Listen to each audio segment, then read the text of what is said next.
बातें कर सकते हो, सिर्फ बातें। तुम्हें कुछ नहीं आता है, तब है तो कुछ करो, करो कुछ। तुम्हें मेरी आवाज आ रही है? अगर मेरी आवाज आ रही है तो जैसा मैंने कहा है तुम्हें करना होगा। मार दो उसे, मेरा कहा मानो, और जो मैंने कहा है वो करो तुम।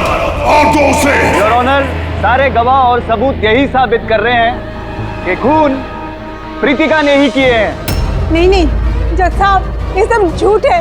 झूठ तो आप बोल रही हैं प्रीतिका जी, खून आप ही ने किए हैं। नहीं जज साहब, मैं बेकसूर हूँ जज साहब, निर्दोष हूँ मैं। Your honour, your honour. हाँ, मैं सुन रहा हूँ, बोलो क्या कहना है तुम्हें। योर ऑनर, मेरे फाजिल दोस्त नीलेश जी के पास अपने डिफेंस में पेश करने के लिए कुछ है ही नहीं। कोर्ट का कीमती वक्त जाया न किया जाए। योर ऑनर, कोर्ट का वक्त बेशक कीमती है, लेकिन उससे भी कहीं ज्यादा कीमती है एक बेकसूर इंसान की जिंदगी। मैं ये साबित कर दूंगा। मेरा कहा मानो, और जो मैंने कहा है वो करो। Order, order. फैसला सुनाने से पहले अदालत 2 घंटे के लिए स्थगित की जाती है। That's all.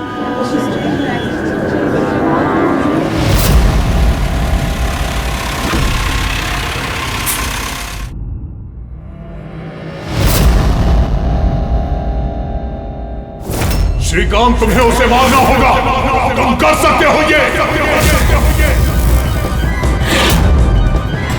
उसे जिंदा रहने का कोई हक नहीं है, उसका मरना जरूरी है। मार दो श्रीकांत।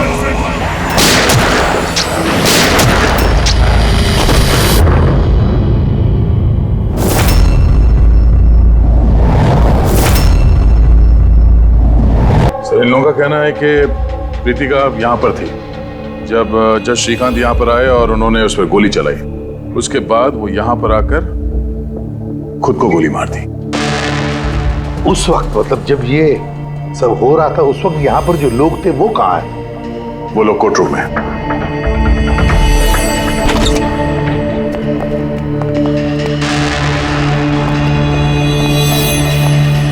जरा डिटेल में बताइए क्या हुआ यहाँ पर। सर, एक केस की सुनवाई चल रही थी। जज श्रीकांत जी की हालत कुछ ठीक नहीं लग रही थी। उन्होंने 2 घंटे का रिसेशन लिया और अचानक चेंबर में आए और उन्होंने अपने आप को और प्रीतिका को गोली मार दी। लेकिन वो गन तो रखते ही नहीं थे। उनके पास गन कहाँ से आई? ये तो हमें भी नहीं पता सर कि गन आई कहाँ से, लेकिन गन उनके पास थी जरूर सर। तो गन का इंतजाम पहले से कर रखा था। लगता है जज साहब ने पूरी प्लानिंग की थी कृतिका का खून करने की। लगता तो ऐसे ही है। वैसे जज साहब की इस केस में कोई पर्सनल इन्वॉल्वमेंट थी? नहीं सर, ऐसा तो कुछ भी नहीं था। कृतिका के साथ कोई व्यक्तिगत दुश्मनी? जज साहब तो बहुत ही सुलझे हुए इंसान थे सर। केस के हर एक पहलू पर बहुत ही बारीकी से गौर करते थे सर। मुझे पिछले कई दिनों से लग रहा था कि कुछ ना कुछ गलत जरूर है उनके साथ। मैम, क्या जज साहब की तबीयत ठीक नहीं थी? वो तो मुझे नहीं पता, लेकिन हाँ, उनको कुछ अजीब अजीब सी आवाजें सुनाई दे रही थी। वो सब हम एक बार। आ जाइए श्रीकांत, खाना लगा रही हूँ।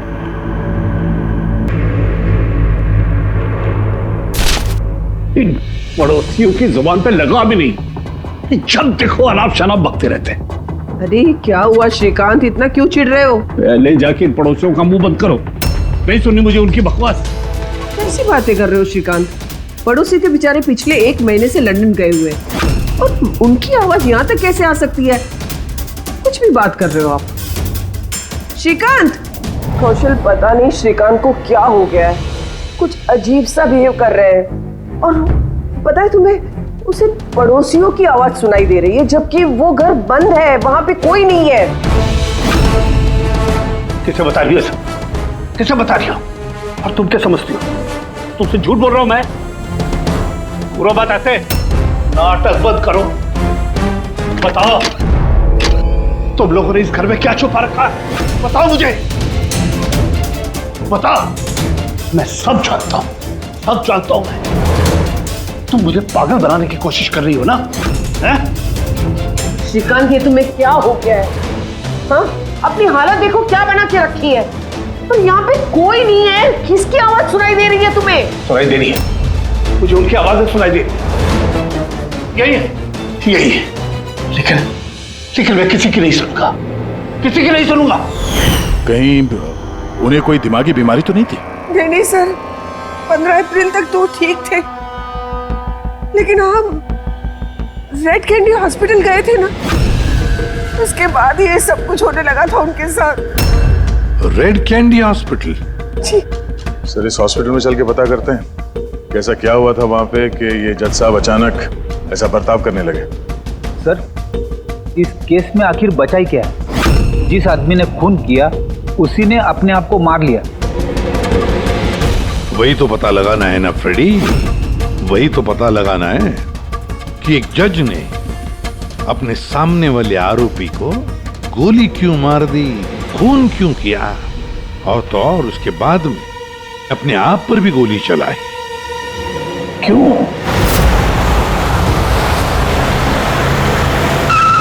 सर, हॉस्पिटल अथॉरिटी ने बताया कि जज श्रीकांत यहाँ पे साइकियाट्रिक ट्रीटमेंट के लिए नहीं बल्कि डेंटिस्ट से मिलने के लिए आए थे। कौन है डेंटिस्ट? कौन है? Sir, doctor Raman.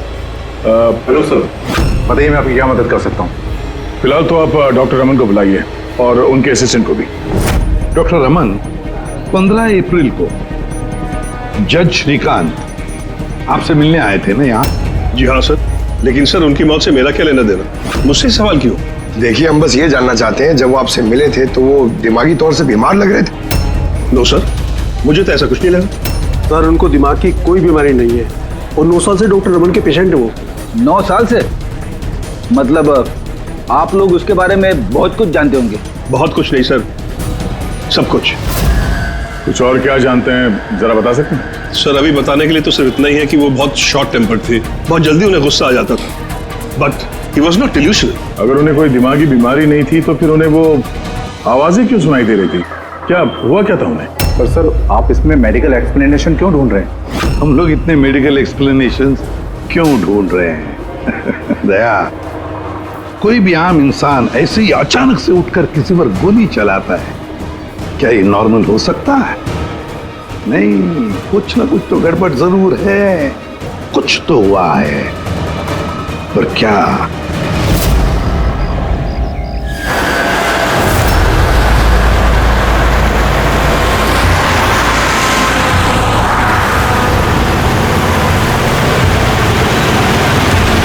वीरेन, तुम बेकार की चिंता करते हो। धनंजय की सिक्योरिटी टीम हमारे साथ है, हम सुरक्षित पहुंच जाएंगे।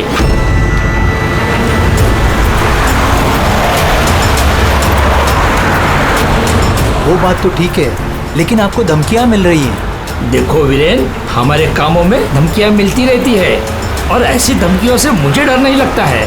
देखो, डर तो मुझे भी नहीं लग रहा, क्योंकि मुझे धनंजय और उसकी टीम पे पूरा भरोसा है।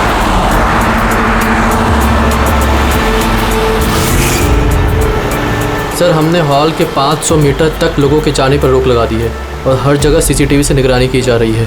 ये बहुत आसान है धनंजय, कायर मत बनो। हम जानते हैं इस काम को तुम पूरा करोगे, वो भी अपने हाथों से। तुम सुन रहे हो ना धनंजय, तुम बुज़दिल नहीं हो तुम बुज़दिल। कायर मत बनो, इस काम को तुम पूरा करोगे। सर, क्या बता रहे थे तुम ब्लॉक बी के अरेंजमेंट के बारे में? सर, मैं ब्लॉक बी के बारे में बात नहीं कर रहा था। सर, आप ठीक है ना? आपकी तबीयत कुछ खराब लग रही है। मेरी तबीयत ठीक है, मैं ठीक हूँ।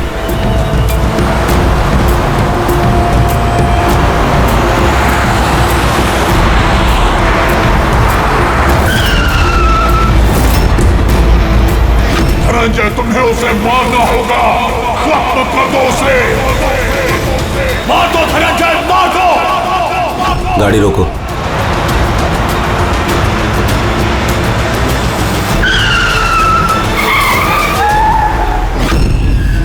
ये इसने गाड़ी क्यों रोक दी? सर, क्या हुआ? शाबाश धनंजय, अपना मिशन पूरा करो, मार दो उसे। याद रहे धनंजय, तुम कायर नहीं हो, तुम ये कर सकते हो। धनंजय यहाँ क्यों आ रहा है? मार दो धनंजय, से गोली मार दो, सोचो मत। मैं देखता हूँ। ओके। क्या बात है धनंजय, गाड़ी क्यों रुकवा दी? धनंजय मारो गोली।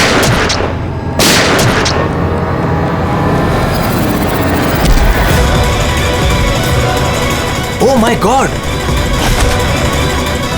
संजीव जी, आपको क्या हो गया? धनंजय, ये क्या कर दिया तुमने?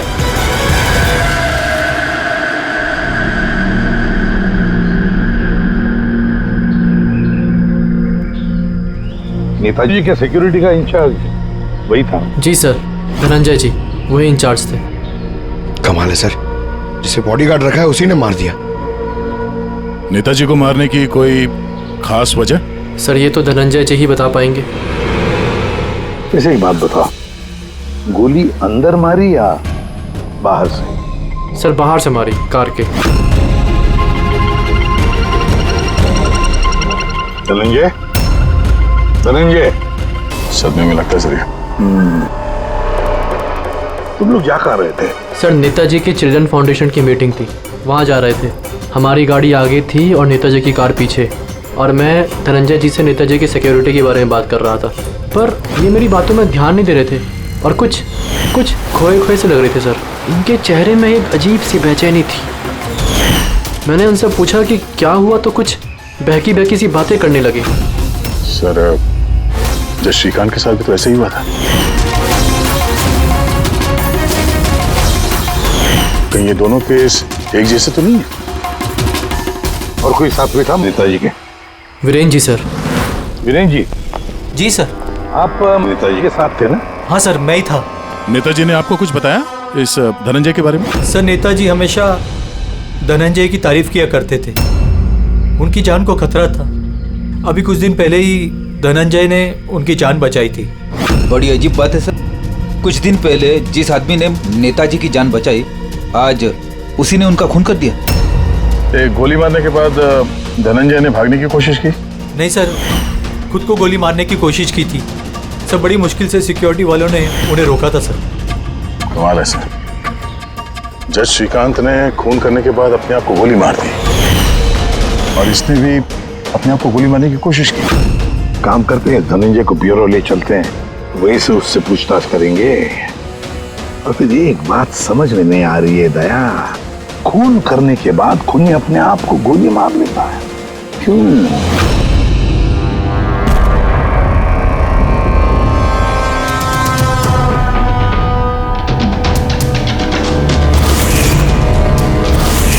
बस डॉक्टर बीना ये क्रिमिनल साइकोलॉजी में रिसर्च कर रही है। हाँ, इन्हीं दोनों केस के बारे में बता दिया? Yes boss.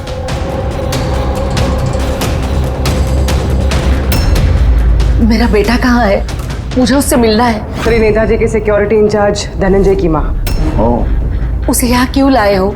देखिए, आपके बेटे ने नेताजी का खून किया है। जी नहीं, मेरा बेटा किसी की हत्या नहीं कर सकता।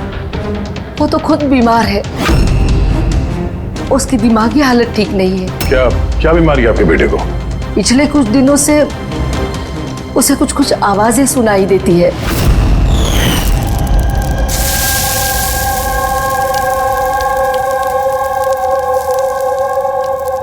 धनंजय,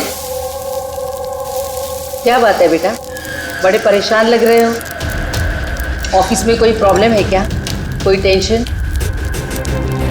2 दिनों से तुम मेरे साथ भी ठीक से बात नहीं कर रहे हो। कोई तो है यहाँ। सुनो ना, मैं तुम्हारी फेवरेट सब्जी बना रही हूँ, पालक की। इस घर में कोई तो है जो मुझसे बात कर रहा है। अरे मैं ही तो बड़बड़ा रही हूँ, दूसरा कौन बात करेगा घर में? कोई तो है हमारे अलावा इस घर में जो मुझसे बात कर रहा है। माँ, कोई तो है इस घर में हमारे अलावा। माँ, मुझे अजीब सी आवाजें सुनाई दे रही हैं, कोई मुझसे बात कर रहा है। हम दोनों के सिवा कोई नहीं है बेटा घर में। कोई है जो मुझसे बातें कर। बंद हो गई आवाज,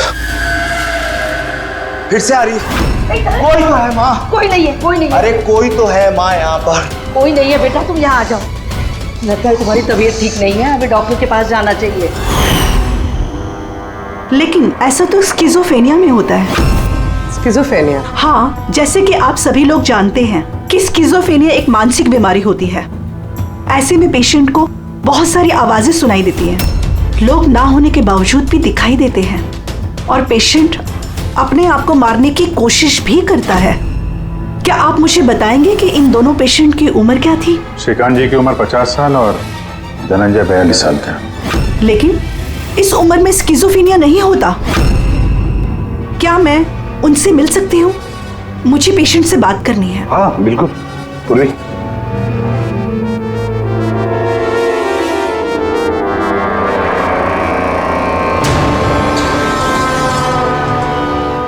धनंजय, तुमने संजीत को क्यों मारा? मैं कुछ पूछ रही हूँ। धनंजय, तुमने संजीत को क्यों मारा? मुझे कुछ आवाजें सुनाई दे रही थी जो मुझे उकसा रही थी। कह रही थी कि मैं बुज़दिल हूँ, कायर हूँ, मैं किसी का खून नहीं कर सकता। और उस आवाज ने मुझे इतना उकसाया कि मैंने खून कर दिया।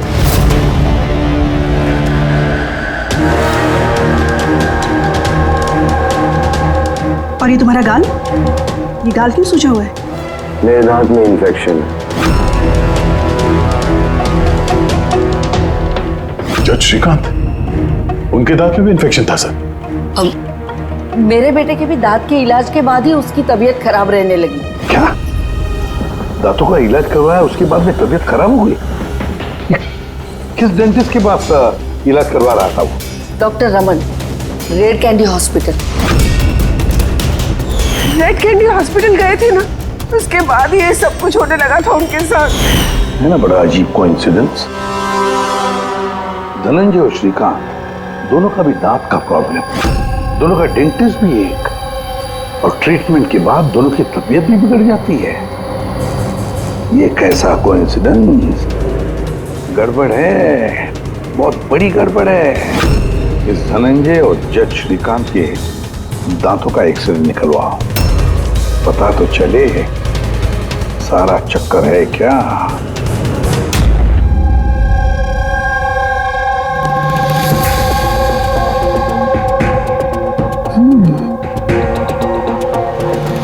ये क्या हो सकता है? सर, ये देखिए। क्या? ये मार्क्स। हाँ यार, दांतों में ये क्या है? फॉरेन ऑब्जेक्ट जैसा। एग्जैक्टली, ऊपर से दोनों आदमियों के दांतों में।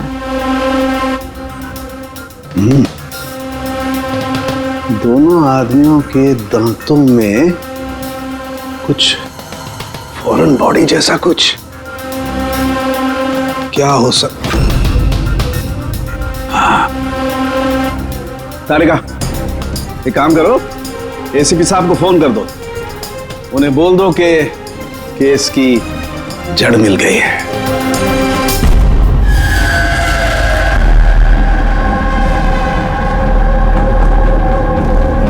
ये देखो बॉस, दोनों के दांतों में इस तरीके की चिप। ये तो बग है। हाँ, ये बग ही है। सर, ये तो जासूसी में इस्तेमाल होने वाला ट्रांसमीटर जैसा कुछ है। बॉस, इसके जरिए ही श्रीकांत और धनंजय को वो आवाजें सुनाई देती थी। तो ये चिप ट्रिगर का काम कर रही थी। इसी के जरिए वो उकसाने वाली आवाजें उनके कानों तक पहुंच रही थी और वो लोग किसी की जान तक लेने को मजबूर हो गए। मुझे तो लगता है ये काम डॉक्टर रमन का ही है। उन्होंने ही दांतों की ट्रीटमेंट की थी।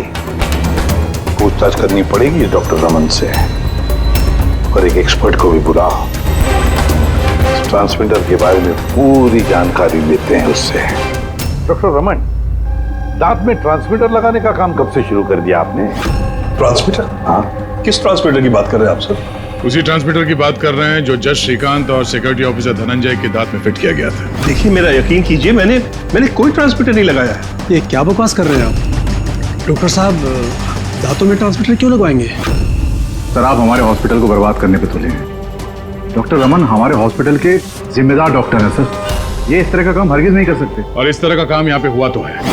हमें श्रीकांत और धनंजय के दांत से ये ट्रांसमीटर मिला है। और इन्हीं ट्रांसमीटर्स की वजह से वो दोनों भी स्किज़ोफ्रेनिक बन गए। सर वो दोनों मेरे बहुत पुराने पेशेंट हैं। श्रीकांत 9 साल और धनंजय 2 साल। सर भला मैं अपने पेशेंट के साथ ऐसा क्यों करूं? ये तो आप बताइए ना, क्यों लगाया ट्रांसमीटर? मेरा यकीन कीजिए, मैंने कोई ट्रांसमीटर नहीं लगाया। क्योंकि डॉक्टर रमन के पास ट्रांसमीटर बनाने और उससे मोलार इम्प्लांट्स की ट्रेनिंग ही नहीं है। ये सिर्फ डॉक्टर हैं, दांतों के अच्छे डॉक्टर। और सर हम यहाँ पे दांत लगाते हैं, बनाते नहीं। दांत तो बाहर से ऑर्डर देने पे आता है। कहाँ से ऑर्डर करते हैं आप ये दांत? डेंजा बायोकेयर। डेंजा बायोकेयर। रेडी पंकज, डॉक्टर रमन की चेम्बर्स अच्छी तरह से चेक करो, एक एक कोना छान मारो। और कितने लोगों के दांत इम्प्लांट किए हैं? जी लगभग 20 लोगों का। अच्छा, तो उन सभी लोगों के नाम और पता चाहिए हमें। दया हो सकता है इन 20 लोगों की जान को खतरा हो।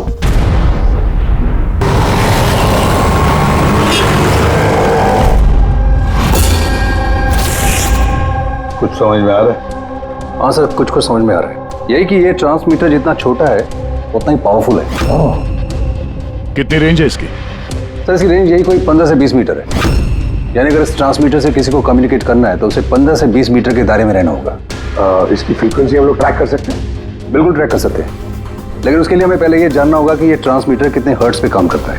तो पता लगाओ कितने हर्ट्ज पे काम करता है ये, क्योंकि फ्रीक्वेंसी हमारे लिए बहुत जरूरी है। जहां पर ये फ्रीक्वेंसी एक्टिव होगी वहीं पर हमारा खोज ही होगा। ठीक है सर, आप थोड़ा सा वक्त दे दीजिए, मैं जल्दी पता लगाने की कोशिश करता हूँ। ठीक है। ये कहानी आके रुक जाती डॉक्टर रमन के नाम पर। सारा का सारा शब्द डॉक्टर रमन पे ही है। लेकिन सर वो अपने पुराने पेशेंट का खून क्यों करेगा? हाँ सर, हॉस्पिटल एडमिनिस्ट्रेटर बता रहा था कि ऐसा ट्रांसमीटर बनाने की काबिलियत डॉक्टर रमन में नहीं है। तो शक के घेरे में तो ये कविता और वीरेंद्र भी है। हो सकता है इनमें से किसी ने मारा। हो सकता है, बिल्कुल हो सकता है, लेकिन ये जो भी है वो 15 और 20 मीटर के दायरे में ही काम कर रहा है। जो 20 लोगों के बारे में क्या पता चला? नहीं सर, उनका आपस में कोई कनेक्शन नहीं है। यहाँ तक कि श्रीकांत और धनंजय ये भी एक दूसरे को नहीं जानते थे। फिर भी अभी उन 20 लोगों से जाकर मिलो, उनसे पूछो क्या उनके साथ भी वैसे हो रहा था जैसे धनंजय और श्रीकांत के साथ हो रहा था क्या? और एक बात, लॉर्ड चेंबर और चेंबूर, पता लगा वहां पर कितने सेलफोन एक्टिव थे उस खून के दौरान। और देख, उस दांत बनाने वाले कंपनी में जाकर पूछताछ करो, देखो कौन हो सकता है जो दांत में ट्रांसमीटर फिट कर सकता है।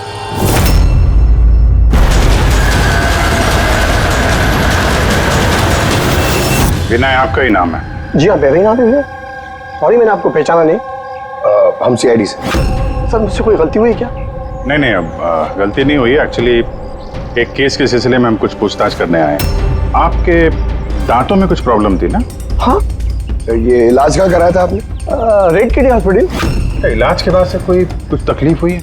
आई मीन कुछ अजीब अजीब आवाजें सुनाई देती हों, या जैसे कोई ऑर्डर दे रहा है कुछ करने के लिए? नहीं ऐसा तो कुछ नहीं हुआ, लेकिन 1-2 बार दर्द हुआ था। वो तो नॉर्मल है, दांत लगवाएंगे तो थोड़ा बहुत दर्द तो होगा ही। ठीक है, अगर ऐसी कोई तकलीफ हो तो फौरन हमें बताइएगा।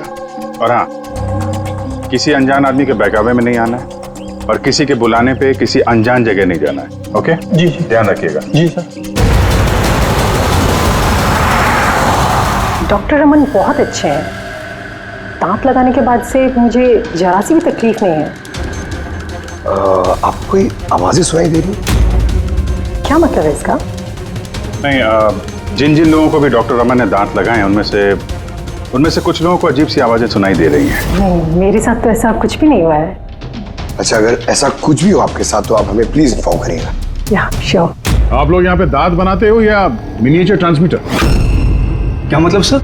मतलब ये कि यहाँ पे दांतों में ट्रांसमीटर फिट किए जाते हैं, खून करने की साजिश रची जाती है यहाँ पे। हा? नहीं सर, आप लोगों को गलतफहमी हो गई है। हम इस तरह के इलीगल काम नहीं करते हैं। इलीगल काम हुआ है यहाँ पे। ये देखिए, रेड कैंडी हॉस्पिटल में आप लोगों ने दांत भेजे थे ना? जी हाँ मैडम। उसके अंदर ट्रांसमीटर फिट किए गए थे। जज श्रीकांत और सिक्योरिटी ऑफिसर धनंजय, उनके दांत यहीं पे बने थे ना? एक मिनट सर, मैं चेक करता हूँ।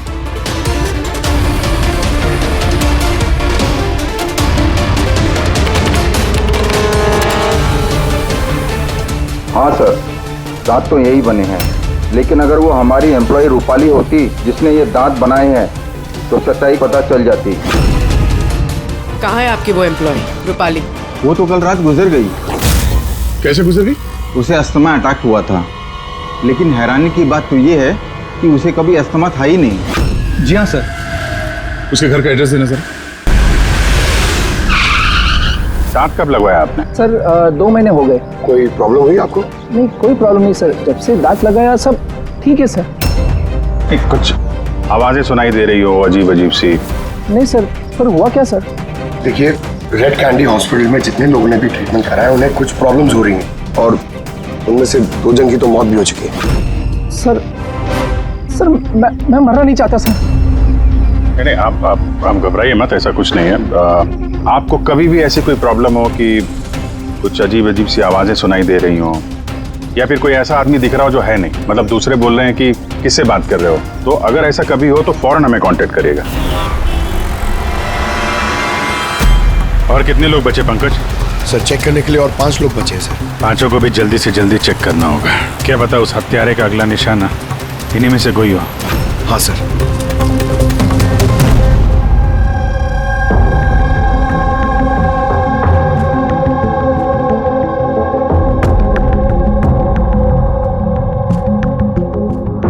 हाँ भाई, पता चला कि नहीं कुछ? सर मैं ऑलमोस्ट पहुंच गया, बस थोड़ी सी देर और सर। सर, हाँ फ्रेंड, जज श्रीकांत और संजीत का संबंध है सर। अच्छा, कैसा संबंध है? सर ये केस फाइल देखिए।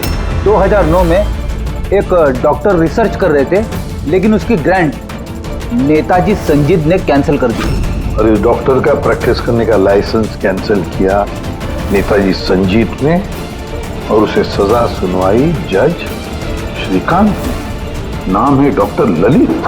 सर ये डॉक्टर ललित है कौन? पता लगाना पड़ेगा ये डॉक्टर ललित है कौन और किस बात पर रिसर्च कर रहा था। तो आपकी बेटी ने टूथ इम्प्लांट करवाया था? हाँ, अभी 2 दिन पहले ही कराया था इम्प्लांट रेड कैंडी हॉस्पिटल से। सर, जिस दिन से टूथ इम्प्लांट करवाया है अजीब अजीब बातें करती है और बहुत डरी हुई भी है। मॉम, क्या हुआ, कुछ चाहिए? कोई आया क्या घर में? कोई भी तो नहीं।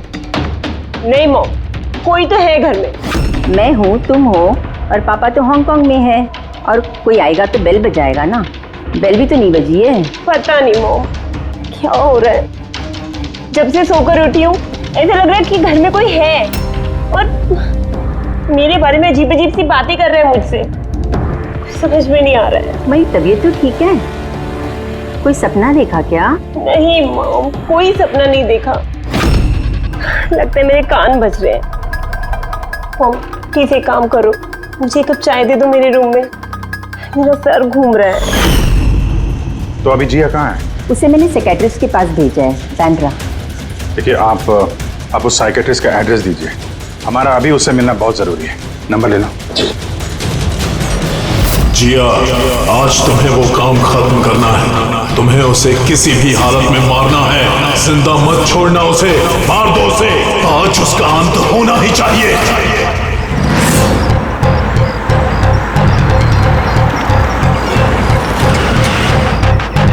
कहाँ जाएंगे मैडम?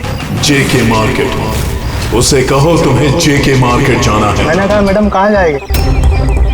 जेके मार्केट। जी बैठिए।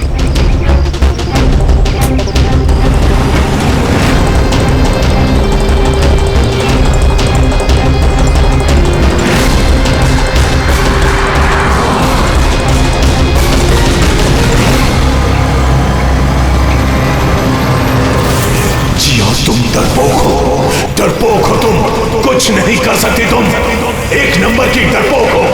झूठ, मैं डरपोक नहीं हूँ और मैं किसी को नहीं मार सकती। मैडम आपने मुझसे कुछ कहा? हाँ, अब नहीं, मैंने कुछ नहीं कहा। नहीं, कुछ नहीं कहा मैंने। मैं कहाँ बात कर रही हूँ?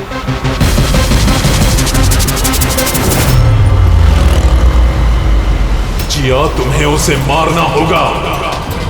तुम उसे जिंदा नहीं छोड़ सकती, तुम्हें उसे मारना होगा जिया, मारना होगा तुम्हें। नहीं, मैं किसी का खून नहीं करूंगी। किसी का भी नहीं। अरे भैया, गाड़ी क्यों रोक दी? मैडम, गाड़ी आगे नहीं जाएगी। क्यों नहीं जाएगी? मैंने कहा है मैडम, गाड़ी आगे नहीं जाएगी। अगर ले जाना ही नहीं था तो बैठाया क्यों? मैडम, आप उतरती है या मैं गाड़ी से उतर जाऊं?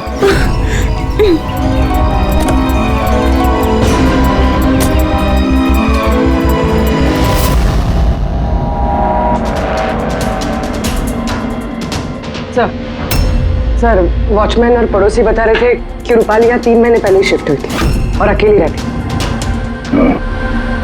फिर चेक करते हैं अच्छी तरह से।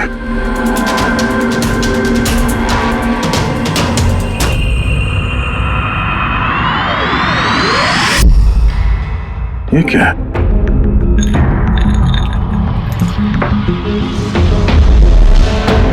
इतने सारे एयर ट्रांसमिटर्स।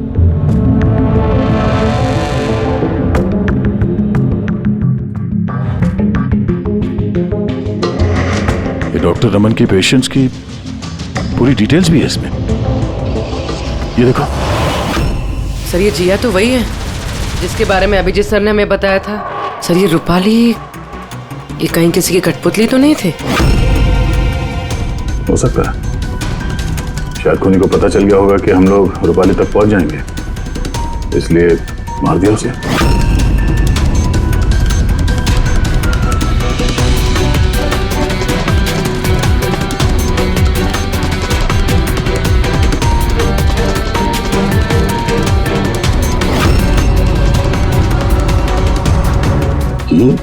ये नेताजी, संजीत, वीरेन और जिया, इन तीनों के चेहरे पे रेड सर्कल।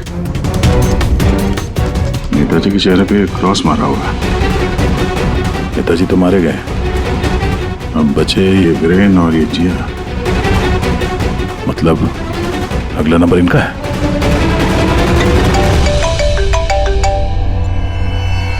हाँ जी, ये जिया साइकेट्रिस्ट से मिलने के लिए गई थी, लेकिन वहां पहुंची ही नहीं है। अच्छा, हमें यहाँ रूपाली के घर में एक तस्वीर मिली है जिसमें नेताजी, संजीत, वीरेन और जिया है। ये नेताजी के चेहरे पे तो क्रॉस मारा हुआ है, पर इन दोनों के चेहरे पे लाल पेन से सर्कल बना हुआ है। कहीं ऐसा तो नहीं कि ये जिया वीरेन को मारने के लिए गई है? एक काम करो, तुम वीरेन को अलर्ट करो, पता करो वो कहाँ है। तब तक मैं जिया की लोकेशन ट्रैक करता हूँ और हम लोग मिलते हैं। ओके? या चलिए, सर वीरेन को फोन लगाना।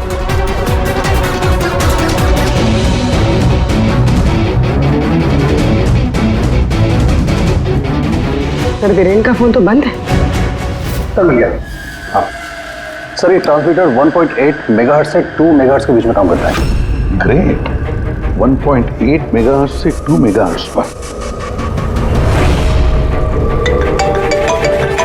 हाँ सर। दया, मेरी बात ध्यान से सुन लो। हाँ, पहले तो फ्रेडी ने कमाल कर दिया है। हाँ, रिसर्च करके ऐसा नाम निकाला है जिसका कनेक्शन इस नेताजी संजीत और जज श्रीकांत के साथ है। उस आदमी का नाम है डॉक्टर ललित। हाँ, डॉक्टर ललित। यस, मुझे तो ये डॉक्टर ललित ही बहुत गड़बड़ लग रहा है दया। मुझे तो उसी पे शक होने लगा है, क्योंकि डॉक्टर ललित का कुछ साल पहले इस नेताजी संजीत ने प्रैक्टिस करने का लाइसेंस कैंसिल कर दिया था, और फिर इस डॉक्टर ललित को जज श्रीकांत ने सजा सुनवाई। और हुआ क्या? पहले खून हुआ जज श्रीकांत का, और फिर उसके बाद में नेताजी संजीत मारा गया। ये खून कौन कर सकता है? ये डॉक्टर ललित ही कर सकता है। उसी का कनेक्शन है इन दोनों के साथ। बस अब डॉक्टर ललित जिस फ्रीक्वेंसी पर ऑपरेट करता है वो फ्रीक्वेंसी भी पता चल गई। हाँ, टेक्नो एक्सपर्ट ने ये बता दिया है, 1.8 मेगाहर्ट्ज से लेके 2 मेगाहर्ट्ज तक। बस अब इस फ्रीक्वेंसी पर हम टैप करेंगे डॉक्टर ललित को, पता चलेगा ये डॉक्टर ललित किस किस से बात करता है और क्या बातें करता है।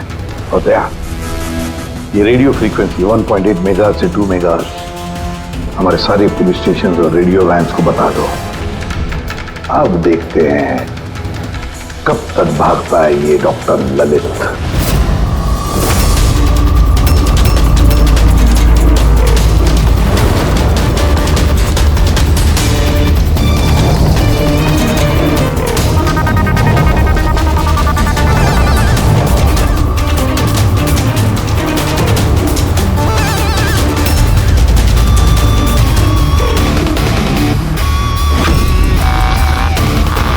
इस फ्रीक्वेंसी पे कोई हरकत नजर नहीं आ रही।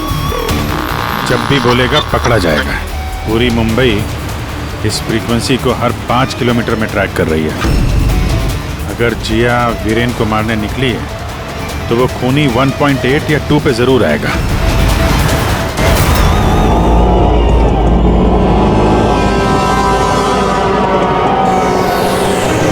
जाओ जिया, अपने काम को अंजाम दो। ये कौन हो सकता है जो संजीत के खूनी के बारे में मुझे बताने के लिए यहाँ बुलाया है? जिया, उसे मारना होगा तुम्हें। उसे जिंदा रहने का कोई हक नहीं है।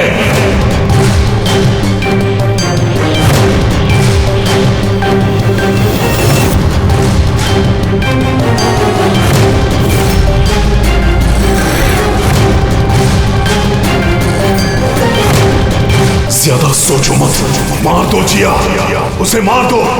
उसे जिंदा रहने का कोई हक नहीं है। उसकी तरफ देखो, पहचानो उसे, वो तुम्हारे सामने है। Kill him। उसे जिंदा रहने का कोई हक नहीं। उसी की आवाज है, फ्रीक्वेंसी लोकेट करो। देखो, अपनी बैग से गन निकालो।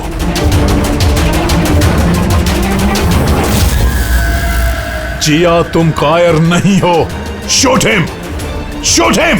लोकेशन क्या बता रहा है? सर, जेडी मार्केट मरोल दिखा रहा है।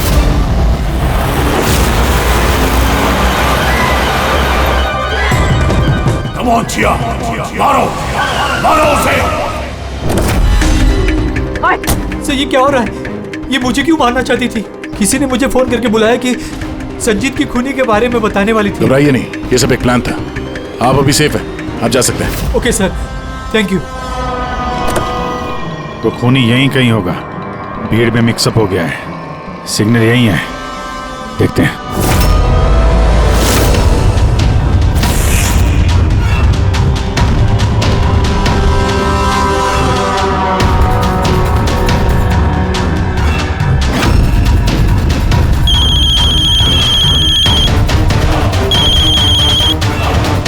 हेलो, अभिजीत बोल रहा हूँ।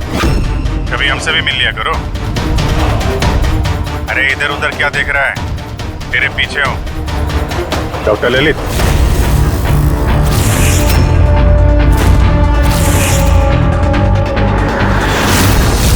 हॉस्पिटल के एडमिनिस्ट्रेटर पवन। मुजरिम चाहे कितने भी नाम बदल ले, चाहे कितने भी भेस बदल ले, एक ना एक दिन शिकंजे में फंस ही जाता है। क्यों? चलो।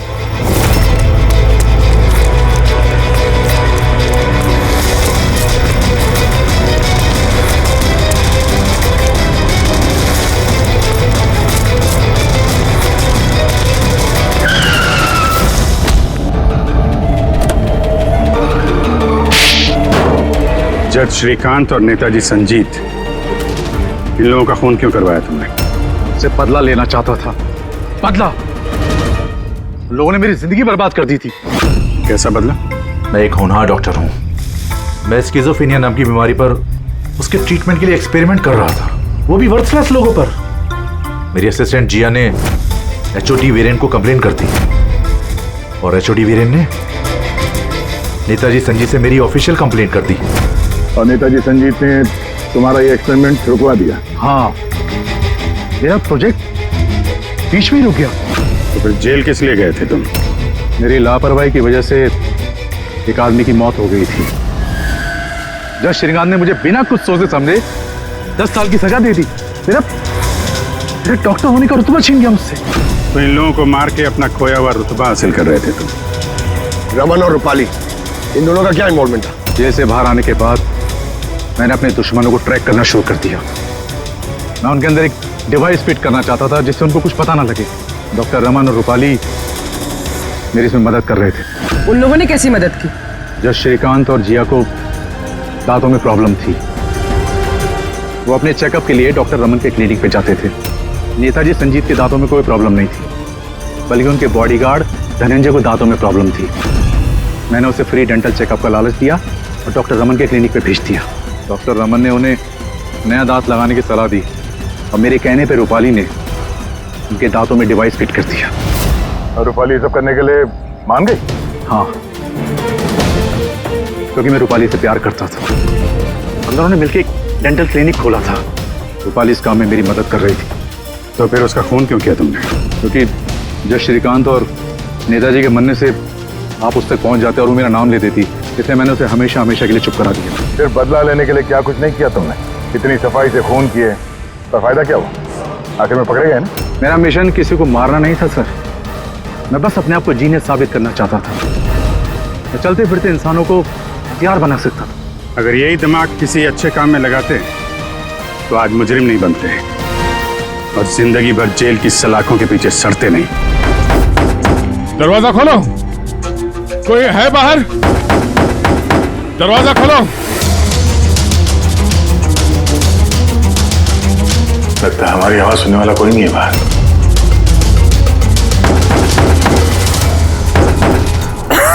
सर अगर यहाँ से बाहर नहीं निकले तो इस सुशांत की बॉडी सड़ने लगेगी। हाँ, और अगर सुशांत की बॉडी सड़ गई तो खून ही बच जाएगा, सारे सुराग मिट जाएंगे।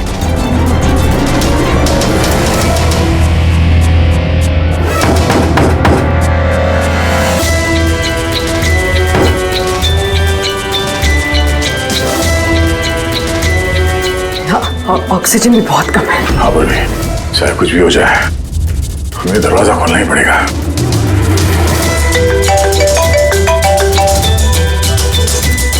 हाँ सर। सुनो, वो चिप नहीं मिली अभी तक, हम पूरी कोशिश कर रहे हैं। सर अंदर यहाँ इस कमरे में ऑक्सीजन लेवल बहुत कम है सर। अगर जल्दी से ये दरवाजा खोला नहीं गया तो। घबराना मत, अब तुम्हें जल्द से जल्द बाहर निकाल लेंगे। उर्वी, हौसला रखना। धीरे धीरे सांस लो,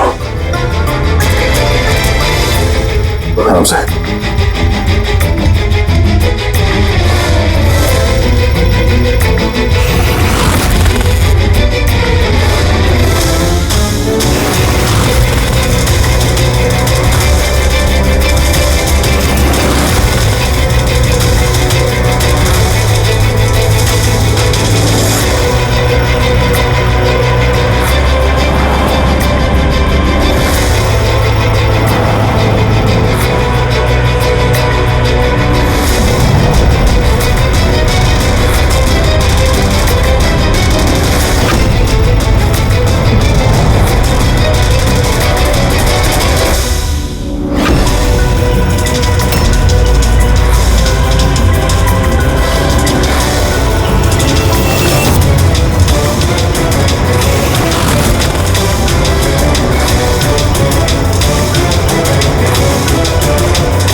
सर आपका कब नहीं आ गया?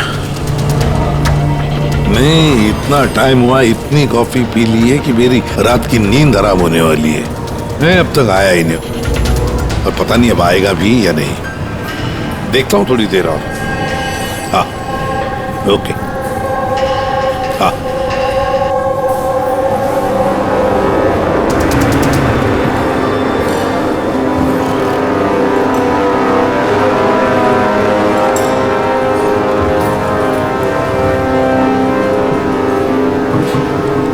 कॉफी अच्छी है ना? बहुत अच्छी है साहब। पक्का? पक्का।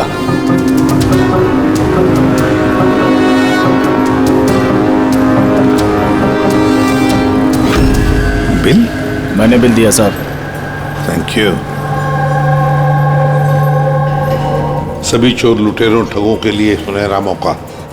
अगर दम है तो मेरे 10 करोड़ रुपए चुराओ और साथ में रुचिता हीरा भी पाओ। ना ये कोई जाल है और ना ये कोई पुलिस की चाल। आओ खाली हाथ और जाओ माला माल। सेबस्टून हॉल सुबह 8 बजे। रमैया आने वाला है? पक्का साहब, वो जरूर आएगा।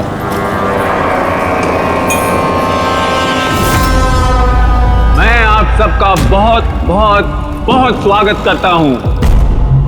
पुलिस, घबराइए मत, मैं ये कहना चाहता था कि पुलिस और दुनिया की नजरों में आप चाहे चोर, उचक्के, डाकू, लुटेरे कुछ भी हो सकते हैं, लेकिन मेरी नजर में नहीं। मेरी नजर में आप सिर्फ कलाकार हैं। ऐसे कलाकार जिनकी उंगलियों में जादू है, और इस जादू को रोकने के लिए मेरा यकीन कीजिए यहां परिंदा भी पर नहीं मार सकता।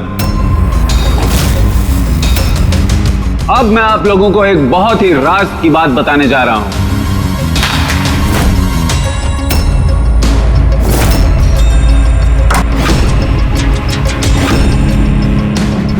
अच्छा, इससे पहले तुम ये तो बता दो कि तुम हो कौन? मेरा नाम आरके है, एक बिजनेसमैन हूं, और जो शानदार ऑफर मैंने आप सबके लिए रखा है वो तो आप लोगों ने पढ़ ही लिया होगा। लेकिन बिजनेसमैन तो हमेशा अपना मुनाफा देखते हैं, तुम पे यकीन कैसे करें? मुझ पे यकीन कर लो मेरे भाई, इसमें कोई साजिश नहीं है। मैं खुद यही चाहता हूं कि तुम लोग मेरा पैसा चोरी करके ले जाओ। अब जो मैं आप लोगों को बताने जा रहा हूं उसे बहुत ध्यान से सुनिए, लेकिन सुनने से पहले एक नजर यहां दे ली।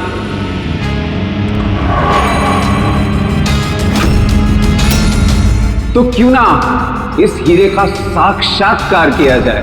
लेकिन उससे पहले मैं बुलाना चाहूंगा अरविंद जी और सुमन जी को। जोरदार तालियां इनके लिए। ये सुमन ज्वेलर्स के ओनर हैं और मैं तहे दिल से इनका शुक्रिया अदा करना चाहता हूं जो इन्होंने मुझे ये हीरा अपने इस फंक्शन में यूज करने की परमिशन दी। देख रहे हैं आप ये नायाब हीरा? मैं जानता हूं ये बहुत कीमती है, और आप लोगों के लिए इसकी कीमत क्या है ये मैं अच्छी तरह से समझता हूं। हम तो रम्या को पकड़ने आए थे, तो ये सारा चक्कर कुछ और ही है। सर ये तो रोसिटा हीरा है, अरबों में कीमत है इसकी। आखिर ये आदमी अपने आप को लुटवाना क्यों चाहता है, एक ही जगह पे इतने सारे मुजरिमों को इकट्ठा करके? तो आइए देखते हैं कौन यहां से मालामाल होकर जाता है। लेकिन पुलिस का तो लफड़ा नहीं होगा? वही कुछ समझ में नहीं आ रहा है। तू हम सबको चूरन तो नहीं दे रहा है? हाँ? नहीं, आजकल क्या कोई किसी को कटिंग चाय तक नहीं पिलाता, और तू यहाँ पैसा बांट रहा है? हाँ? मैं भी चाय नहीं पिला रहा हूँ। कोई साजिश नहीं है, कोई कैमरा नहीं है, कोई सिक्योरिटी नहीं है, कोई पुलिस नहीं है, सिर्फ भरोसा। यानी कि बस वो सेफ खोलने की देरी है, उसके बाद हम करोड़पति। बिल्कुल। तो चलिए चलते हैं सब सेफ रूम में। पर एक बात जान लीजिए, एक समय पर सिर्फ 10 लोग जा सकते हैं। अरे बाकी हम लोग के लिए कुछ बचेगा कि नहीं? तो 10 लोग जा रहे, सबके सब लूट लेंगे। चिंता मत करो मेरे भाई, सबका नंबर आएगा। फिलहाल जो 10 लोग मेरे साथ जाने वाले वो हैं तुम। हाँ तुम सर, आप। हाँ मैडम, तुम। चलिए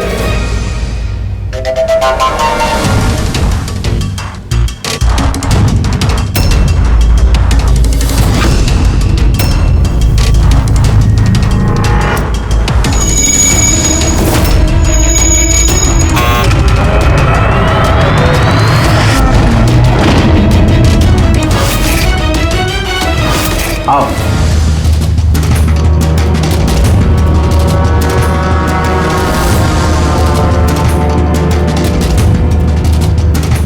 आप लोगों को ये ना लगे कि आपके साथ कोई हेरा फेरी की जा रही है। मैं खुद यहां पर ये हीरा आपके सामने रख रहा हूं।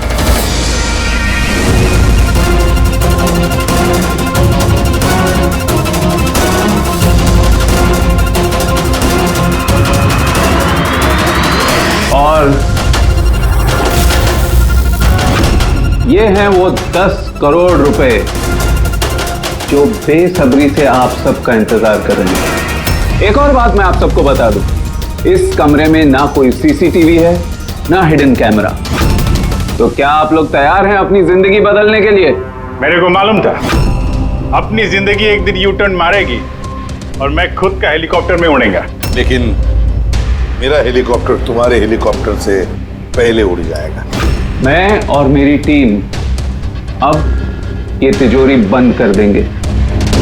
शीतल, पिंकी, अमर, सुवीर, ये मेरी टीम है। आइए।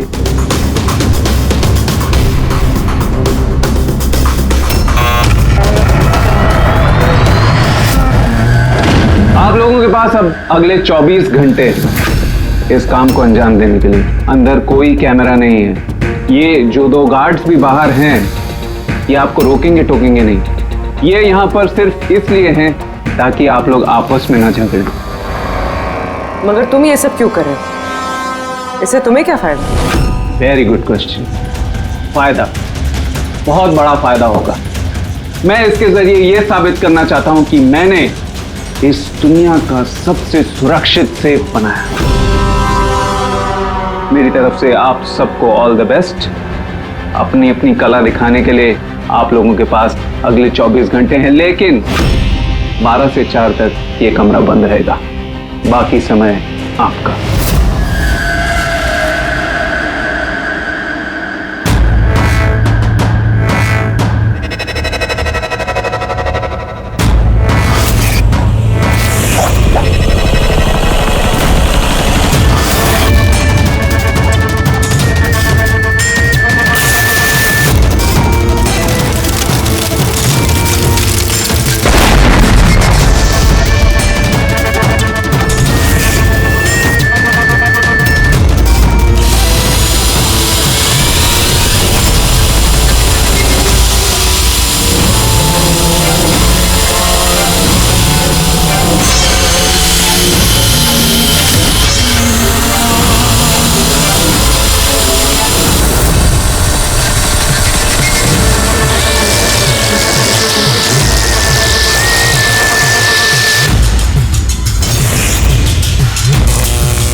चलो चलो, बहुत हो गई कोशिश। 12 बज गए, टाइम खत्म हुआ। बाकी की कोशिश 4 बजे के बाद होगी। चलिए।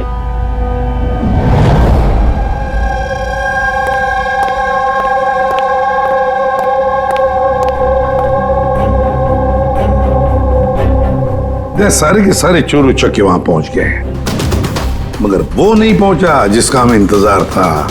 और रमैया सर, मेरी समझ में तो ये नहीं आ रहा है कि ये आरके इतना रिस्क क्यों ले रहा है। ये सिर्फ पब्लिसिटी करने के लिए कोई इतना सारा पैसा दांव पे कैसे लगा सकता है? हाँ सर, अगर 1 करोड़ की ऐड कर देता टीवी या अखबारों में तो बहुत बड़ी पब्लिसिटी हो जाती। ये सचमुच किसी ने तिजोरी खोल ली तो? नहीं फ्रेडी, ये पब्लिसिटी के लिए नहीं हो रहा है। ये पब्लिसिटी की आड़ में ये कुछ बड़ी खिचड़ी पका रहा है आरके। इसकी कुंडली निकाली क्या? हाँ सर, मैंने उसके बारे में पता किया। वो तिजोरी बनाने के बिजनेस में काफी साल से हैं, पर पिछले 2 साल से उसका धंधा कुछ मंदा चल रहा था। और मार्केट में उड़ती उड़ती खबर ये है कि ये कुछ बड़ा करने वाला है। कर दिया ना उसने सर। ये चोर और लुटेरों को दावत देने से बड़ा कारनामा और क्या हो सकता है? सर, उन तीनों चोरों की कुंडली निकाल ली जो पार्टी में बात कर रहे थे। उसमें एक को तो मैं अच्छी तरह से जानता हूं, दिनकर। दुनिया का कोई भी सेफ हो यूं चुटकी में खोल लेता है। 10 साल के लिए जेल में था वो। हाँ सर, और 2 साल पहले ही जेल से छूटा है। बाहर निकलने के बाद शराफत की जिंदगी जी रहा है। तो फिर 2 साल बाद अचानक फिर से जुर्म की दुनिया का दरवाजा खटखटाने क्यों पहुंच गई? बाकी के दो? सर, एक का नाम तो सिद्धेश, तिजोरी तोड़ने में एक्सपर्ट है सर। उससे बेटर तिजोरी कोई नहीं तोड़ सकता है। आरी का इस्तेमाल करता है, कभी वो सरिया का इस्तेमाल करता है, आग और लेजर से भी तिजोरी तोड़ता है सर। मतलब औजार एक्सपर्ट। तीसरा? अर्पिता नाम है उसका। जिम्नास्ट है, चुस्त और फुर्तीली, चीते की तरह भागती है और छिपकली की तरह बड़ी बड़ी बिल्डिंगों पे चढ़ जाती है। कीमती पत्थर और डायमंड्स परख सकती है सर। और सर वो अर्जुन सपोटा की बेटी है। अर्जुन सपोटा की बेटी? अर्जुन सपोटा दया दुनिया का कोई भी ताला वो खोल सकता था, कोई भी ताला। चाबी बुलाते थे उसको, चाबी।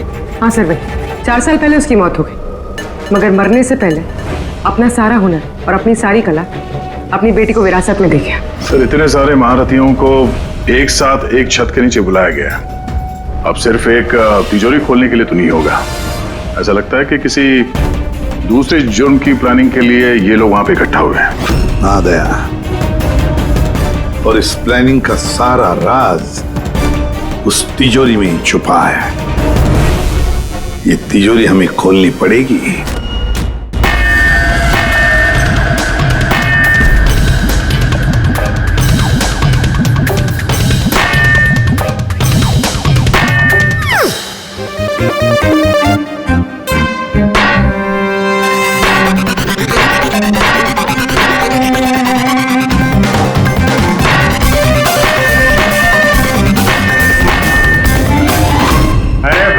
बस बस,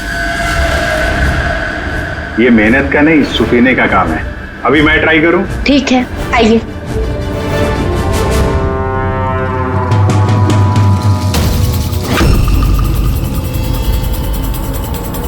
एक्सक्यूज मी।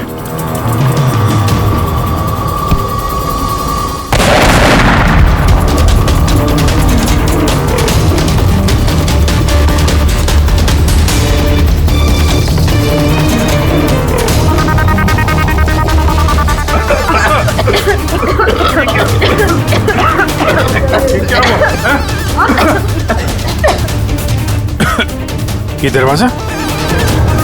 दरवाजा तो थोड़ा खुला हुआ है। खुल गया?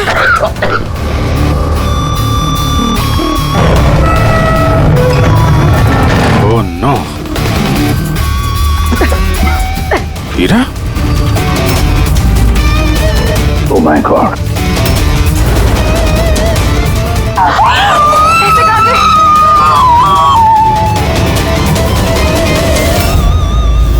सर ये तो अरविंद है, उस हीरे का मालिक। He's no more, sir.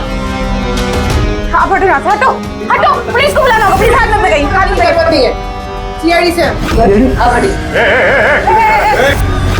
चल पीछे, कोई हिलेगा नहीं। यही खड़े रहो, कोई कहीं नहीं जाएगा।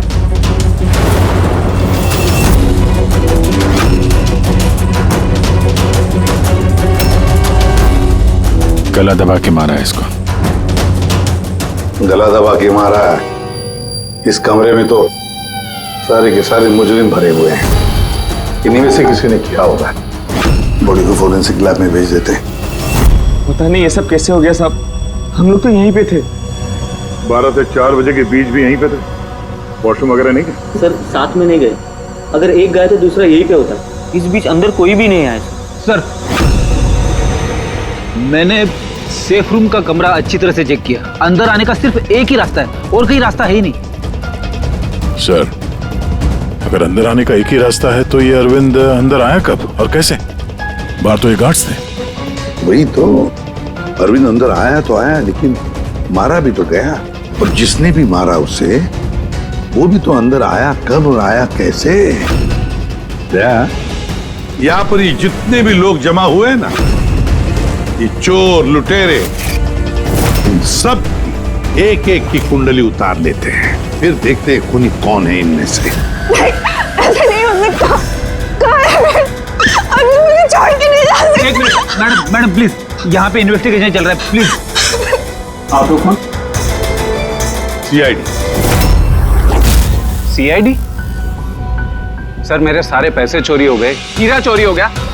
आफ्टर ऑल वो सेफ रूम खुला कैसे? अरे वाह, तुम्हें तुम्हारे पैसों की पड़ी है, हैं? यहाँ पर एक आदमी की जान गई है, खून हुआ है यहाँ पर, समझे? सर। हाँ पूरे। एक सेकंड सर, सारुण के सर को कुछ मिला है।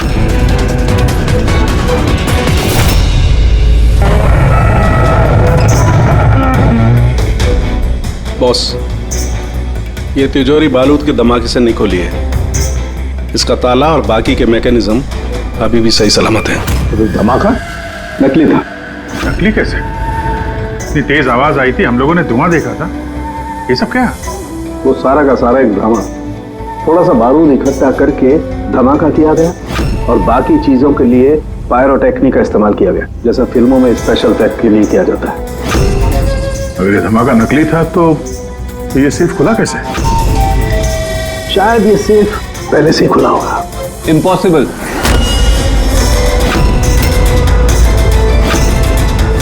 ये दरवाजा मेरे अलावा कोई खोल ही नहीं सकता, क्योंकि इसकी चाबी मेरे पास है, मेरे हाथ के अंदर। ये देखिए, यहां पर चिप फिट है।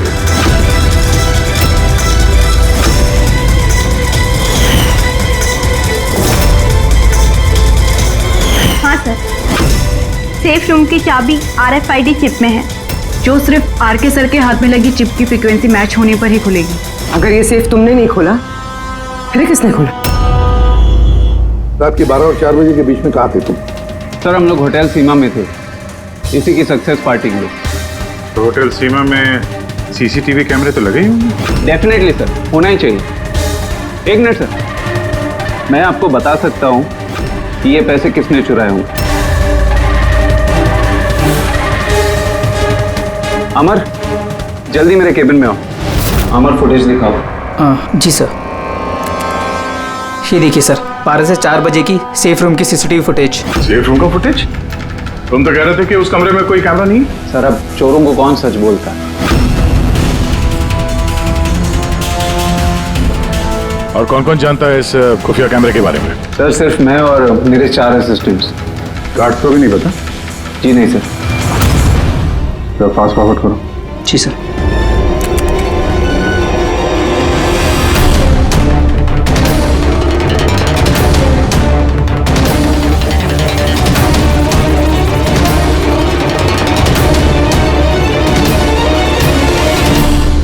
कैसे हो सकता है सर? ये 12 से 4 के बीच में कमरे में कोई नहीं आया था।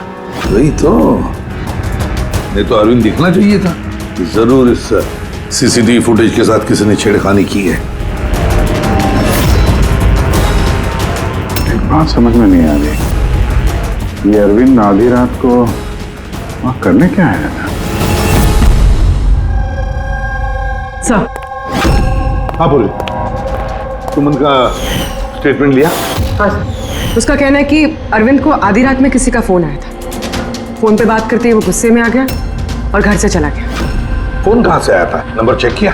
हाँ सर, प्राइवेट नंबर है, इसलिए ट्रेस नहीं हो पाया। और अरविंद का फोन, वो ट्रैक हुआ? सर, उसका फोन वहीं पर ट्रेस हुआ है जहां पर ये तिजोरी वाला खेल चल रहा था। सर, आप रेडी? वो तीनों चोर आ गए। देखिए, मुझसे पूछताछ करके आप सिर्फ और सिर्फ अपना वक्त बर्बाद कर रही हैं। मैं अभी जेल से छूट के आई हूँ। चोरी और मर्डर करके मैं दोबारा जेल क्यों जाना चाहूंगी? अगर चोरी नहीं करना चाहती थी तो वहाँ चोरों की पार्टी में क्यों गई थी? काफी ललचाने वाला इनविटेशन था वो, लेकिन ACP साहब, अब मैं बूढ़ा हो चुका हूँ। ब्लड प्रेशर की बीमारी है, हार्ट का प्रॉब्लम है मुझे। अब ये चोरी वोरी मेरे बस का काम नहीं। हाँ, टाइम पास करने मैं वहां गया था। अब आप ही बोलो सर, अगर कोई सामने से ये बोले कि आके पैसे लेके जाओ, तो कानून की नजर में ये चोरी तो नहीं हुई ना सर? तो तुम तिजोरी खोल नहीं पाए? तो कहीं इसी गुस्से में तुमने कहीं खून तो नहीं कर दिया? अब नहीं खुली तो नहीं खुली तिजोरी। तो क्या हुआ? Plan B। क्या प्लान B? क्या था प्लान B? आपको कुछ नहीं सर। चुपचाप बता, समझा? वरना तू भी जानता है काफी चीजों के लिए मैं भी बहुत बदनाम हूँ। हाँ? वो लिंक रोड पे ज्वेलरी का शॉप है, कल वहां पे मैंने चोरी की थी। कितने बजे की थी चोरी? 11:30 से 4:30 के बीच पे। साइबर टीम की रिपोर्ट आ गई सर। CCTV फुटेज में छेड़छाड़ हुई है। 12 बजे से 4 बजे तक जब ब्रेक था सर, किसी ने फुटेज को लूप में लगा दिया। मतलब साफ है पंकज, वहां पर CCTV कैमरा लगे हुए हैं। ये RK की टीम के अलावा और कोई भी नहीं जानता था। RK की टीम का ही कोई है जो इस सब में मिला हुआ है।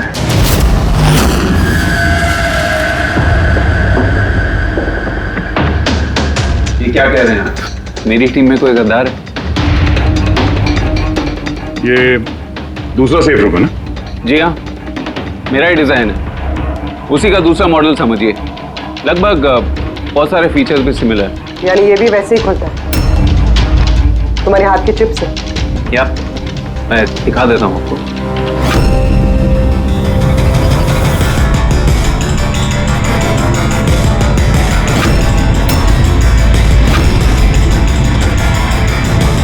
ये खुल क्यों नहीं रहा है? What's the problem, Sheetal? Check करो, ये खुल क्यों नहीं रहा है?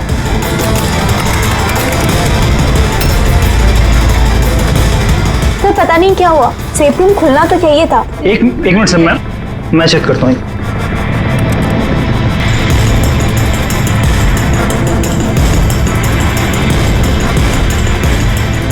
ओ नो, क्या हुआ?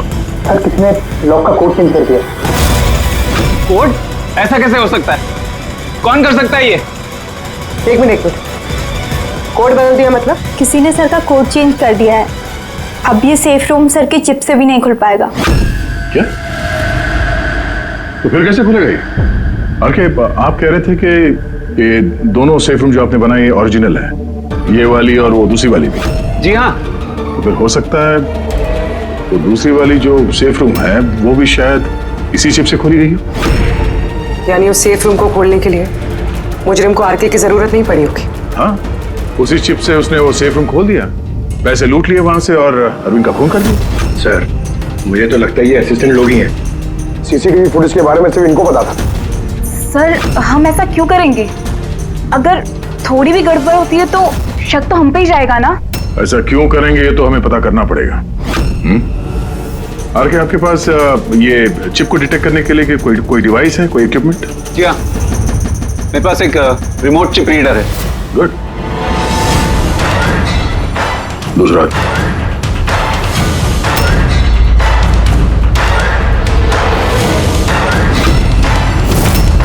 डन।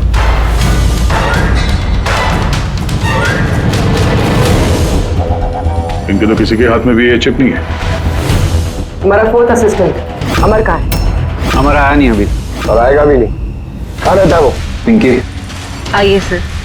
सर चलिए।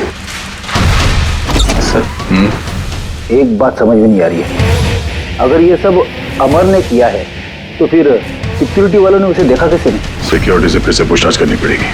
सीधे सीधे बता, तुम दोनों गार्ड में से कौन मिला हुआ है ज्वेलर अरविंद के खून में? मैंने कुछ नहीं किया साहब, मैंने कुछ नहीं किया। मेरा तो पेट खराब था जिसकी वजह से मुझे बार बार बाथरूम जाना पड़ रहा। पर सुशांत पूरे वक्त ड्यूटी पे था साहब। कहाँ है सुशांत? बुलाओ से। सुशांत को तो अभी आप लोगों ने फोन करके वापस बुलाया ना क्राइम सीन पर। क्या? हमने कब बुलाया? तो ऐसा तो नहीं कि बहाना बना के निकल गया हो सकता है। बेटी, इनसे सुशांत का एड्रेस ले लो और उस एड्रेस पे जाके चेक करो। तब तक हम लोग क्राइम सीन देखते हैं।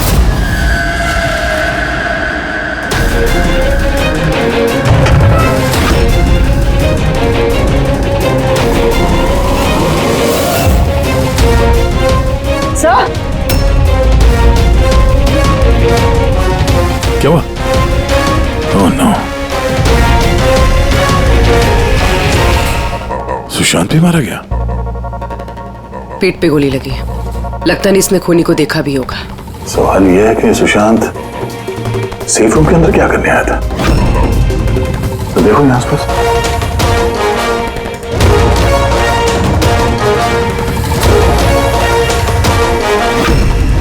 सर खून।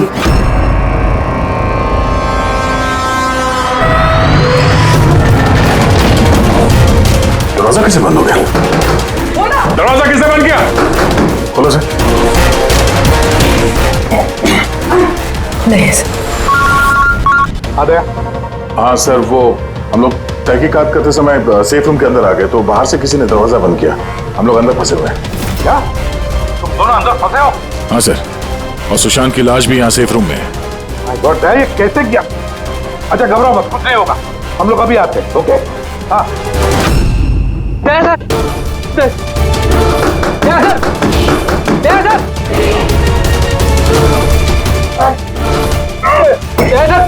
क्या हम तुम्हें जल्द से जल्द बाहर निकाल लेंगे।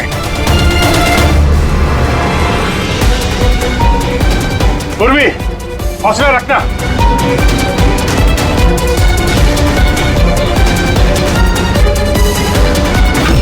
सर मैं आरके से बात करता हूँ, उसकी सेफ है, शायद वो कुछ मदद कर सके। करो, जल्दी करो। तो मैं भी दिनकर को फोन करके बुला लेता हूँ।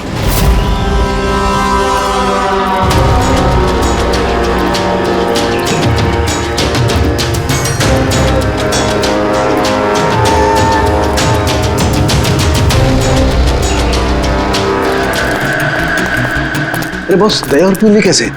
यार फिलहाल तो ठीक है उनकी हालत, लेकिन तिजोरी में ऑक्सीजन खत्म होते जा रहा है।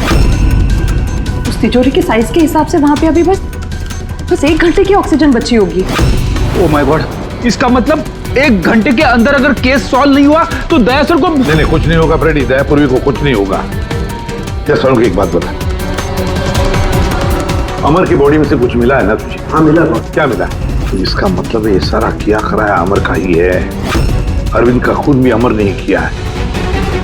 सर ये चिप मिलने से तो बहुत अच्छा हो गया। शायद इस चिप की मदद से वो तिजोरी का दरवाजा खुल जाए, दया सर और पूर्वी बच जाए। नहीं खोल सकते बॉस, हम दरवाजा नहीं खोल सकते। क्यों नहीं खोल सकता? मतलब ये कि चिप पूरी तरह से जली हुई है, देखो यार। माय गॉड, असली मुजरिम अमर नहीं कोई और है। चिप खराब करके उसने सारे सबूत मिटा दिए। सब पूर्वी और दया को बचाने के लिए और कोई तरीका नहीं है। तरीका है, तरीका है। दया और पूर्वी को बचाने के लिए हमारे पास सिर्फ 50 मिनट बाकी है, और इस 50 मिनट में हम पहुंचेंगे इस मुजरिम तक, जरूर पहुंचेंगे।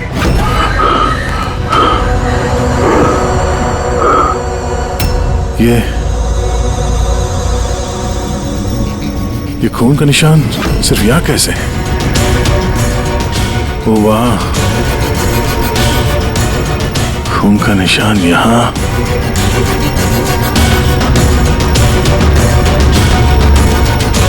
एक मिनट।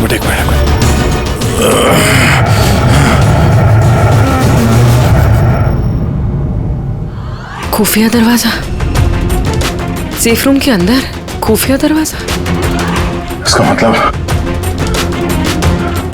जब इसे गोली मारी तभी दरवाजा खुला था, इसलिए खून के निशान यहाँ पे भी है और इस खुफिया जगह की तरफ भी है।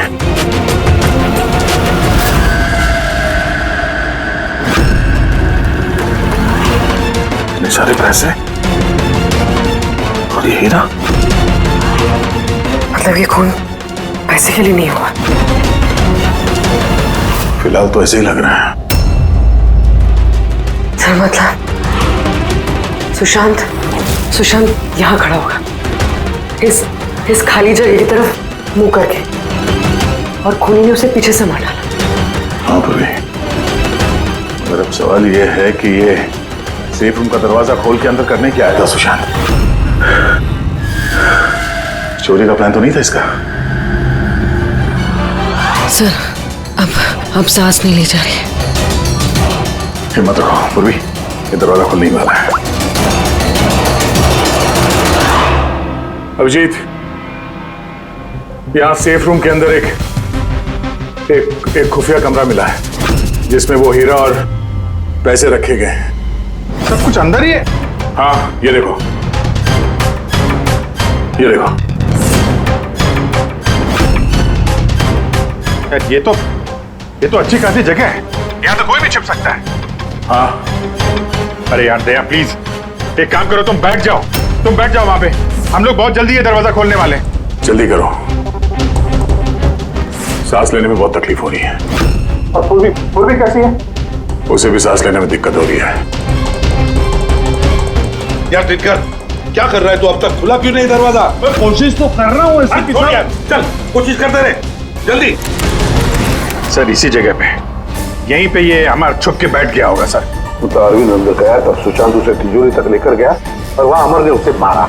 हाँ सर, वो खूनी यही चाहता था कि हमें ये लगे कि ये खून इस हीरे और पैसे की वजह से हुआ है, पर ऐसा नहीं है सर। मतलब अरविंद को मारने के पीछे कोई पर्सनल रीजन है?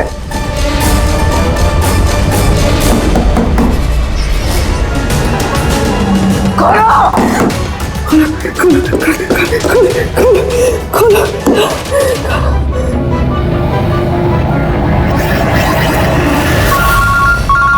के फोन है। राहुल के स्पीकर फोन ऑन कर रहा हूँ। हाँ बोल। बॉस एक बहुत बड़ा सुराग हाथ लगा है। क्या? जल्दी बता, टाइम नहीं है। सर अमर के कपड़ों पे से वही धुएं के पार्टिकल्स मिले जो एक्सप्लोजन के वक्त में हुआ था। हाँ तो क्या हुआ? ये ऐसे पार्टिकल तो हमारे भी कपड़ों पर है। नया क्या है? नहीं बॉस, पहले पूरी बात सुन लो। दया और अभिजीत के कपड़ों में धुएं के साथ साथ बारूद के भी ट्रेसेस थे, लेकिन इस अमर के कपड़ों में सिर्फ और सिर्फ धुआं है, समझे? अरे लेकिन उसके कपड़ों पर भी बारूद मिलना चाहिए। धमाके के वक्त वो वहीं मौजूद था। वही तो सुराग है कि ये आदमी उस वक्त वहाँ नहीं था बल्कि कहीं और था। बॉस अब यही बात हमें खूनी तक पहुंचाएगी। ये अमर धमाका होने के बाद यहाँ आया। पंकज तुम दिनकर के साथ रहो, हम लोग सीसीटीवी फुटेज चेक करते हैं। चलो अजय।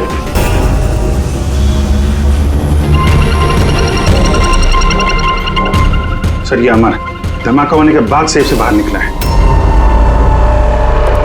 किसी को इशारा कर रहा है सर। जरूर जूम करो दूसरे आदमी पर, देखिए तो सही।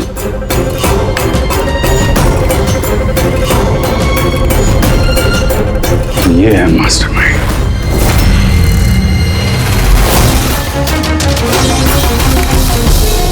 पुणे मिल गया, हमारी कस्टडी में। That's good news, sir. Sir वो चिप नहीं चिप नहीं मिली उसके पास। अरे तो मतलब सर हम लोग दया सर और पूर्वी को बाहर निकाल नहीं पाएंगे? निकालेंगे। सॉरी एसीपी साहब, मेरी जिंदगी भर का अब अनुभव धरा का धरा रह गया। ये सिर्फ मैं नहीं खोल सकता, अब इन्हें भगवान ही बचा सकता है। 1 मिनट दिनकर, इन्हें तो भगवान बचाएगा ही, पर इसे भी बचाएगा। सुवीर नाम है इसका। इसी की थी सारी प्लानिंग। सर ये आरके का असिस्टेंट? हाँ, दया और पूर्वी की तरह ये भी एक एक सांस के लिए मोहताज हो जाएगा। क्यों दिनकर? सही कर रहे ना हम? तुम्हारे बेटे सुवीर को उस सेफ में बंद करके।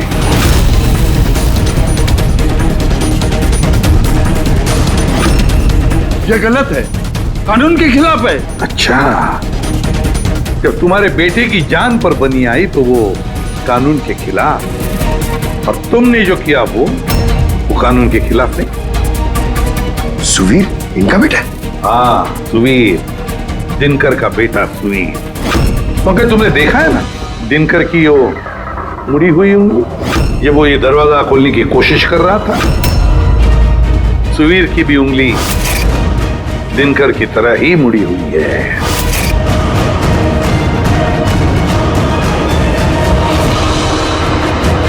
तो क्या हुआ? मुड़ी हुई उंगली तो किसी की भी हो सकती है। मगर इस केस में जेनेटिक्स का कमाल है। चाहे तो डीएनए टेस्ट कर सकते हैं, लेकिन रिजल्ट आने में बहुत देर हो जाएगा और सुवीर दम तोड़ चुका होगा। क्यों? हाँ, है वो मेरा बेटा। अगर उसको कुछ हुआ तो अंदर दया और पूर्वी भी मर जाएंगे।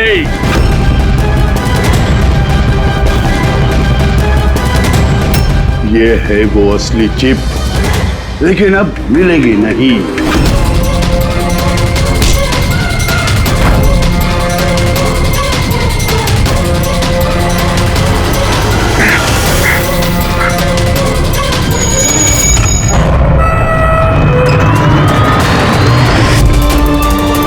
दया, दया, दया, दया आंखें खोलो।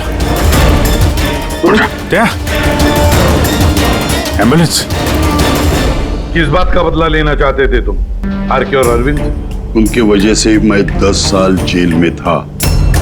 मगर पुलिस रिकॉर्ड में तो ऐसा कुछ नहीं लिखा। मुझे भी बहुत देर बाद पता चला कि इसके पीछे उनका ही हाथ था, क्योंकि मैंने उनके यहाँ कई चोरियां करके उनकी नाक में दम कर रखा था। पापा को उन पर शक था और इस शक को यकीन में बदलने के लिए पापा ने मुझे आरके के पास नौकरी करने के लिए भेजा। और जब तुमने कंफर्म कर दिया कि आरके और अरविंद ही है दिनकर के जेल जाने के पीछे, उसके बाद दिनकर ने साजिश रचनी शुरू कर दी। तो क्या गलत किया मैंने? मेरे जेल जाने के बाद मेरी बीवी और बच्चे पैसे पैसे के लिए मोहताज हो गए, मगर किसी ने मदद नहीं की उनकी। मेरी बीवी डिप्रेशन में चली गई,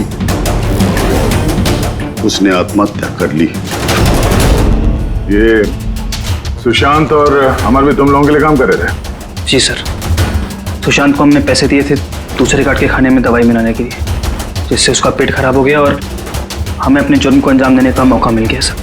अमर को 1 करोड़ रुपए दिए थे हमने उस सेफ का कोड बदलने के लिए, इसलिए एक चिप उसके पास थी और एक हमारे पास। और अमर का इस्तेमाल किया तुमने अरविंद को मारने के लिए भी। अमर से अरविंद को देर रात को फोन करवाया और झूठ बुलवाया कि आरके अरविंद को धोखा दे रहे हैं। और अरविंद भागते भागते यहां तक आया, इस सेफ डिपॉजिट वॉल्ट तक, अपनी मौत के मुंह में। जी सर, हमने यही सोचा था कि अरविंद को वहीं मार देंगे और सेफ रूम में डाल देंगे और किसी को पता नहीं चलेगा। हमारी किस्मत खराब थी सर कि उसी वक्त दूसरा गार्ड वहां पहुंच गया और मजबूरी में हमें उसे उस कमरे में छुपाना पड़ा जहां पैसा और हीरा था। फिर धमाका होने का इंतजार किया उसने ताकि धुएं की आड़ में बाहर निकल सके।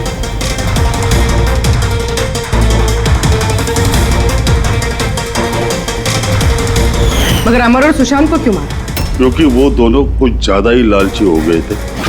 अमर ने मरने से पहले बताया कि सुशांत अकेला ही तिजोरी साफ करना चाहता था, सब पैसे अकेले लूटना चाहता था, इसलिए यहाँ सही वक्त पर आकर हमने उसे मार डाला। लेकिन तुम दोनों सीआईडी वाले गलत वक्त पे आके यहाँ पे फंस गए। तुम्हें लगा कि हम लोग असलियत तक पहुंच जाएंगे और तुम सबका आंडा फोड़ देंगे, इसलिए हमें सेफ रूम में लॉक कर दिया और सोचा अंदर ही दम तोड़ देंगे हम लोग। हाँ?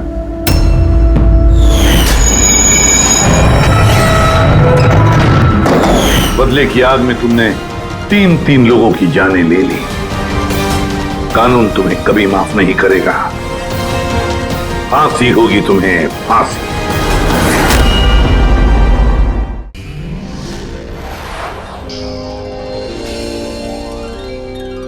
सीआईडी के और भी मजेदार और सस्पेंस से जुड़े एपिसोड्स को देखने के लिए हमारे चैनल को सब्सक्राइब करें और बेल आइकॉन दबाना ना भूलें।